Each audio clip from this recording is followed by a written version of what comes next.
니의 제자가 다가서서 뜨겁게 내 입술을 찾았습니다. 나는 한없이 달콤했고 한없이 부드러웠다. 우리는 질곡인 립터치를 그 바에서 했습니다. 그리고 그 곳을 나와서 가까운 곳에 둘만의 장소로 갔습니다. 내 남자의 팔짱을 끼고 나도 당당하게 라브하우스의 문을 열고 들어갔습니다. 그리고 오랜 세월 굶었던 나의 욕심을 마음껏 채울 생각에 몸을 떨었습니다. 서두르는 민규를 진정시키고 인터넷에서 몰래 보고 내가 배웠던 대로 리드했습니다. 피트니스로 단련된 민규의 몸매는 완전 조각과 같았습니다. 부드럽고 열정적으로 온 곳곳을 만끽했습니다. 거대하고 거무튀튀한 그의 동생을 나의 털지갑으로 감싸주었습니다. 얼어붙은 세상이 확 풀리는 상쾌함을 온전신으로 느꼈습니다. 인간의 본능은 은밀히 터치하는 혼자 보는 소설. 지금 불금 8시 바로 시작합니다. 구독, 좋아요 부탁드립니다. 나는 지방의 남녀공학 고등학교에 근무하는 국어 선생입니다. 4대 졸업하고 이 학교를 교생 시절부터 배정받아서 근무를 했습니다. 꿈 많은 햇병아리 교사 시절을 지나 벌써 15년이 흘렀습니다. 내 나이 올해 40이네요. 그 사이에 많은 일들이 왔다가 갔습니다. 행복한 인생을 살리라고 다짐하고 사업하는 남자와 결혼했습니다. 남편은 몇 년 동안 열심히 하더니 사업 실패하고 어느 날 해외로 잠적했습니다. 그가 남긴 빚 정리한다고 제가 청춘을 고생했습니다. 사업 성공하면 아기를 가지자고 해서 기다리디가 애도 못 가졌습니다. 혼자 사니까 외롭다고 부모님하고 같이 살았습니다. 부모님 집에 들어갔습니다. 전 남편 그 못된 인간이 남긴 빚 갚는다고 허드기는 원인도 있었습니다. 5년 전에 아빠 돌아가시고 엄마하고 둘이서 살았는데 작년에 돌아가셨습니다.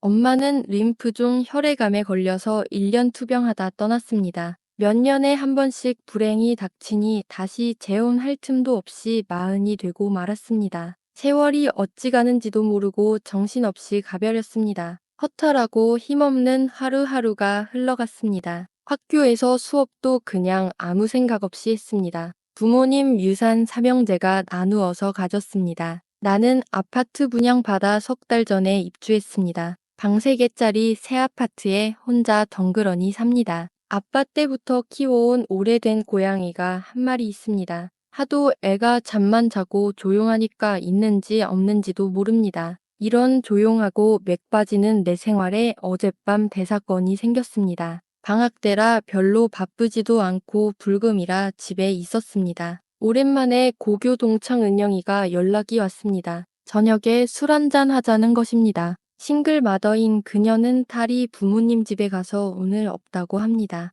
은영이는 고교 1학년 때부터 친했는데 몇 달에 한 번씩은 만나곤 합니다. 둘이서 저녁에 만나서 쭈꾸미에 소주 한잔 하면서 수다를 떨었습니다. 그리고 2차를 조용한 바로 가서 오랜만에 와인을 한잔 했습니다. 오랜만에 친구 만나 혼자 사는 외로운 내 심정을 털어놓았습니다. 결혼하고 싶은데 무서워서 못하겠다고 했습니다. 경제적으로 좀 여유가 있는 내가 술도 사고 밥도 샀습니다. 처음 가보는 가게인데 분위기가 좋고 주인이 잘생긴 훈남이었습니다. 한참 둘이서 오바해서 신나게 수다를 떨고 있었습니다. 갑자기 주인 훈남이 살짝 와서 이미영 선생님 맞냐고 물어봤습니다. 살짝 자증이 났습니다. 이런데 와서까지 나를 알아보는 사람이 있다니. 그러고 왜 이 훈남은 나에게 와서 이런 것을 확인하나? 맞으면 어쩔 건데요. 하고 약간 신경질적으로 반응을 했습니다. 아, 손님 죄송합니다. 제가 이러지 않는데 어떤 분이 하도 간절하게 부탁을 해서. 그래요, 누가 나를 간절하게 찾아요. 그때 저쪽에서 또 하나 잘생긴 훈남이 다가와서 말합니다. 선생님 저 모르시겠어요? 물끄러미 쳐다보았더니 아 저놈. 왜 몰라. 범알성쟁리. 네 알지. 저 못된 망아지 때문에 내가 교사 초기에 얼마나 힘들었는데. 그래 너구나 민규. 선생님 잘 지내셨어요. 이렇게 만나 뵙게 되어서 정말 반가워요. 학교 졸업하고 처음이네요. 민규를 보니까 내 햇병아리 교사 시절이 생각났습니다. 2학년 국어 선생을 했습니다. 2학년 3반 첫 수업에서 민규를 만났습니다. 첫 수업을 마치고 나가려는데 웬 남학생이 벌떡 일어납니다. 그리고 흥분된 목소리로 말한다. 선생님 이것 드세요. 바나나 우유를 가지고 온다. 애들이 와하고 웃는다. 한 여자애가 민규가 선생님 좋아한대요. 크게 소리를 지른다. 그만 내 얼굴이 빨개져서 그 우유를 받지도 못하고 교무실로 왔습니다. 그 뒤로 온 학교에 소문이 났습니다. 2학년 3반 강민규가 새로 오신 국어 선생님 사랑한다고 어쩌고 저쩌고 소문이 갑자기 눈덩이처럼 스토리텔링이 되었습니다. 둘이서 사귄다고까지 퍼졌습니다.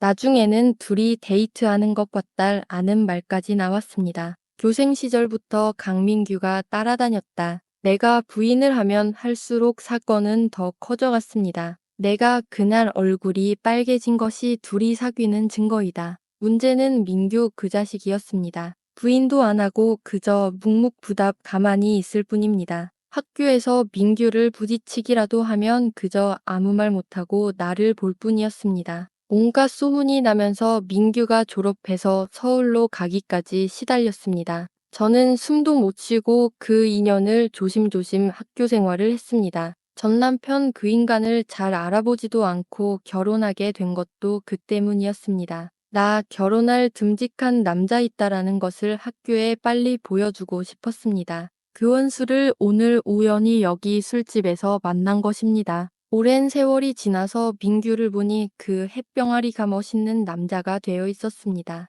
너 대학을 서울로 갔잖아? 서울 사는 거 아냐? 네 맞아요. 서울에서 직장 생활해요. 오늘 우연히 고향에 왔다가 친구가 하는 가게라서 들렀는데 이렇게 선생님을 만나네요. 그동안 정말 선생님 생각 많이 했어요. 갑자기 은영이가 끼어들며 말을 했습니다. 어먼 깜빡했네. 집에 중요한 일이 있는데 나 먼저 갈게. 둘이 즐거운 시간 보내. 잘해봐 하고 윙크 한번 하고 훌쩍 가버린다. 그리고 우리 둘이만 남았다. 선생님 저희도 어디 다른 곳 가서 한 잔 더 해요. 나도 그 기는 좀 불편했습니다. 선뜻 민규를 따라 나섰다. 바깥에 나가서 둘이 나란히 걸었습니다. 그날따라 키 크고 덩치 있는 민규가 왜 그렇게 듬직하게 보이는지 몰랐습니다. 팔짱이라도 끼고 걸으면서 이 겨울의 추위를 잊어버리고 싶었습니다. 이런 남자 품에 안겨서 사랑을 받고 싶다라는 욕망까지 올라왔습니다. 너 미쳤구나. 왜 이러니 오늘 어린 제자한테. 40살 곧다운 내 삶이 안타깝고 불쌍해서 그런 생각이 들었나 봅니다. 연인들만 가는 조용하고 아늑한 카페로 자리를 옮겼습니다. 우리는 독한 위스키를 한 병 시키고 술잔을 기울였습니다. 술이 좀 취하면서 자연스럽게 이야기가 쏟아져 나왔습니다. 민규는 그날 과감하게 저에게 고백했습니다. 선생님을 처음 본 순간부터 사랑했습니다. 어린애가 사랑이 뭔지 몰랐지만 가슴이 너무 뛰었습니다. 그날 왜 그 바나나 우유를 들고 나갔는지 모르겠습니다. 좋아하는 선생님에게 내 마음을 표현해야겠다고 생각했습니다. 이 기회를 놓쳐서 안 된다는 생각에 순간적으로 들고 나갔습니다. 저의 그런 행동이 선생님을 2년 동안 힘들게 하고 말았습니다. 그때 우리 반에 저를 좋아하는 여자애가 있었습니다. 그 애가 질투에 가득 차서 소문을 확대해서 퍼뜨렸습니다.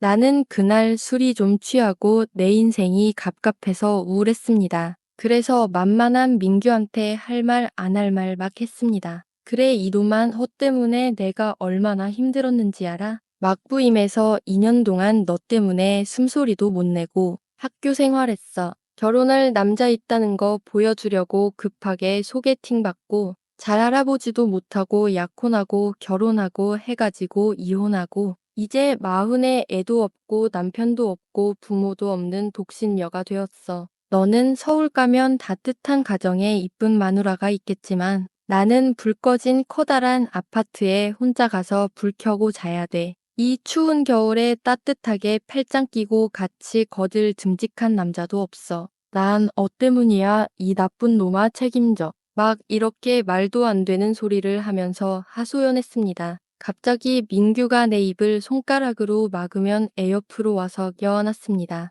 선생님 제가 책임질게요. 이 추운 겨울 제가 외롭지 않게 짝이 되어드릴게요. 선생님의 짝이 되어드릴게요. 네가 무슨 수로 내 짝이 되니? 이 잘생긴 놈이 갑자기 나타나서 내 속을 뒤집네. 나는 그의 품에 안겨서 그의 귀에 울먹이면서 말했다. 갑자기 민규가 내 어깨를 잡고 내 눈을 보고 말했다. 선생님 저 결혼 안 했어요. 저 혼자예요. 저 선생님하고 결혼하려고 기다렸어요.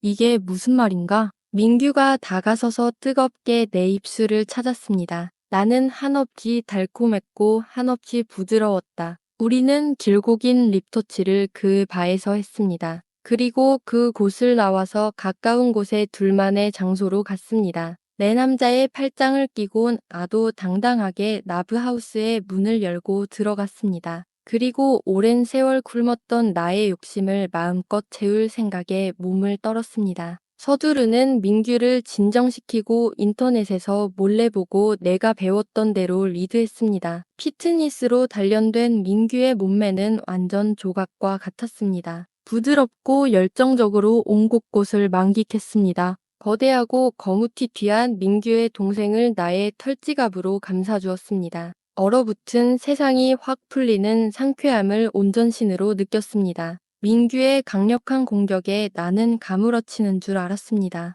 전 남편하고는 한 번도 느끼지 못한 강렬한 엑스터시였습니다. 이런 기쁨을 모르고 살아온 내 외로운 인생이 서러워서 울었습니다. 이제 찾은 이 기쁨이 좋아서 더 울었습니다. 길고 긴 우리의 공방전이 끝나고 우리는 숨을 몰아쉬고 있었습니다. 쌓였던 것이 확 풀리고 나니 술도 완전히 깼습니다. 그때서야 번뜩 맨정신으로 돌아왔습니다. 국어교사로서 40살 노처녀로서의 또 하나의 내가 번쩍 고개를 들었습니다. 너 지금 뭐하니? 너 막 나가는 여자구나. 너가 강남에 나가요 언니구나. 막 나를 혼내는 선생님을 만났습니다. 정신없이 옷을 입고 민규야 미안해. 나갈게 하면서 허둥지둥 뛰쳐나왔습니다. 택시 타고 집으로 오면서 오늘 일을 이해할 수 없었습니다. 내가 미쳤는가 봐. 내 속에 어떻게 그런 애가 있었지. 처음 만났어 어떻게 막장까지 갈 수가 있을까? 참 어처구니 없고 이해할 수 없는 내 자신이 내 속에 숨어 있었습니다. 며칠 동안 조신하게 집에서 가만히 있었습니다. 민규는 전화도 오고 문자도 왔습니다. 민규한테 미안하다 내가 실수했다 잊어버려라. 그렇게 답변할 수밖에 없었습니다. 그리고 일체 민규한테 답변을 하지 않았습니다. 일주일이 지나서 개학이 되었습니다. 그 엄청난 일을 잊어버리려고 학교 열심히 다녔습니다. 금요일이 되었습니다. 퇴근을 하고 학교 문 밖을 나갔습니다. 민규가 학교 문 앞에서 기다리고 있었습니다. 민규를 보는 순간 가슴이 덜컥 내려앉았습니다. 선생님 얘기 좀 해요. 민규야 미안하다 할 얘기가 없구나. 그냥 없었던 일로 해주면 안 되겠니? 선생님이 그날 술이 취해서 실수를 했구나. 민규는 계속 달아오면 나에게 말을 걸었다. 여기는 사람들이 보는 눈이 많으니 너와 이야기할 수가 없구나. 학교 근처라서 민규가 소리라도 칠까 싶어서 무서웠습니다. 저녁 때 다시 만나기로 하고 민규와 헤어졌습니다. 선생님 안 오면 계속 학교 문 앞에 찾아올 거예요. 민규가 그렇게 협박을 했다. 저녁에 집 근처에 민규와 약속한 커피숍으로 갔습니다. 나는 민규에게 미안하다고 사과를 했다. 내 진심이 아니었고 술에 취해서 한 실수이라고. 믿을 수 없어요. 그것이 어떻게 실수예요. 저는 확신해요. 그건 실수가 아니에요. 선생님 제 눈을 보세요. 제 눈을 보고 이야기해 주세요. 저 선생님 사랑해요 아시잖아요. 선생님도 그날 저의 진심을 받아주셨잖아요. 외롭다고 선생님 인생을 망쳤다고 저보고 책임지라고 하셨잖아요. 저 지금까지 결혼 안 하고 선생님 기다렸어요. 지금부터 제가 책임질 수 있어요. 제가 책임질 수 있는데 왜 선생님이 저를 버리려고 하나요? 민규의 눈을 보고 나는 어떻게 해야 할지 몰랐다. 도대체 어떤 게 내 마음인지를 모르겠다. 선생으로서 제자와의 이 사랑이 가능한 일인가? 그날 내 몸과 마음은 진심으로 뜨겁게 민규를 원했다. 나는 한 사람의 남자로서 내 인생의 반려로서 그날 밤 민규를 맞이했다. 그런데 술이 깨고 보니 또 하나의 내가 강력히 반대를 했다. 선생으로서 내가 제자로서의 민규를 받아들이지를 못했다. 나는 민규의 눈을 바라보지 못하고 그저 고개를 덜구고 있었다. 그의 따뜻한 눈을 참아 바라볼 용기가 없었다. 아무 말 못하고 일어서서 혼자 카페를 나왔다. 혼자서 한없이 그저 걸었다. 내 마음속은 소용돌이 치고 있었다. 민규는 조용히 내 뒤를 말없이 따라오고 있었다. 마치 보디가드와 같이 나를 보호하고 있는 것 같았다. 어른스럽게 내 옆에서 말없이 나를 기다리는 그를 느꼈습니다.